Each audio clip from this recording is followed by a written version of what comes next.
সারা দেশের মতো জাতীয় সংসদ নির্বাচনের আমেজ বইছে বরিশাল জেলাতেও। বিভিন্ন রাজনৈতিক দলের প্রার্থীরা অপেক্ষায় রয়েছেন প্রতীক বরাদ্দের। এ নিয়ে আরও জানাতে বরিশাল ৬ বাকেরগঞ্জ আসন থেকে যুক্ত হচ্ছেন সহকর্মী ফিরদৌস সোহাগ। সোহাগ, জানতে চাই যে জানাবেন যে নির্বাচিত প্রতিনিধির কাছে এই আসনের ভোটারদের চাওয়া পাওয়া কেমন এবং নির্বাচনের পরিবেশ কেমন দেখছেন?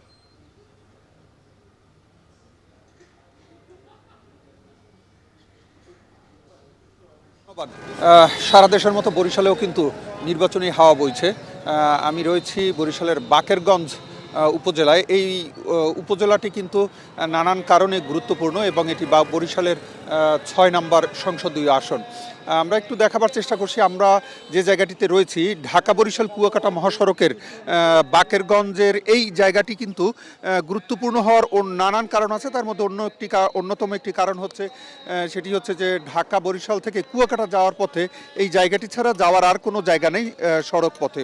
তো এখানকার যে ভোটারের যে সংখ্যা সেই একটু তথ্য থেকে দেখে যদি বলি যে ৩,১৫,৫৬১ জন টোটাল ভোটার। এর মধ্যে ১,৬০,০২০ জন হচ্ছে পুরুষ আর ১,৫৫,৫৩৭ জন হচ্ছেন নারী ভোটার। ভোট কেন্দ্র রয়েছে ১১৩টি। এখানে যারা ক্যান্ডিডেট হয়েছেন এর মধ্যে আব্দুল কুদ্দুস রয়েছেন। Amrapali fruit syrup, real magic in every drop. Bangladesh Muslim League থেকে আবুল হোসেন খান রয়েছেন। বিএনপি থেকে মুফতি সৈয়দ মোহাম্মদ ফয়জুল করিম। ইসলামী আন্দোলন থেকে কামরুল ইসলাম খান রয়েছেন। স্বতন্ত্র থেকে মোহাম্মদ মাহমুদুর নবী আছেন। জামাত ইসলামী থেকে সালাউদ্দিন মিয়া আছেন। জিওপি বা গণ অধিকার পরিষদ থেকে। একটু জানিয়ে রাখি যে এখানে মূলত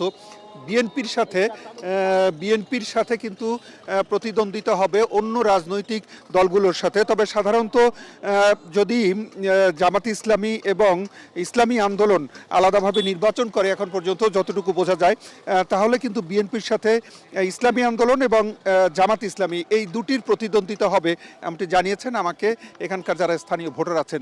একটা জিনিস জানিয়ে রেখে এখানকার আইন শৃঙ্খলা পরিস্থিতি কিন্তু চমৎকার।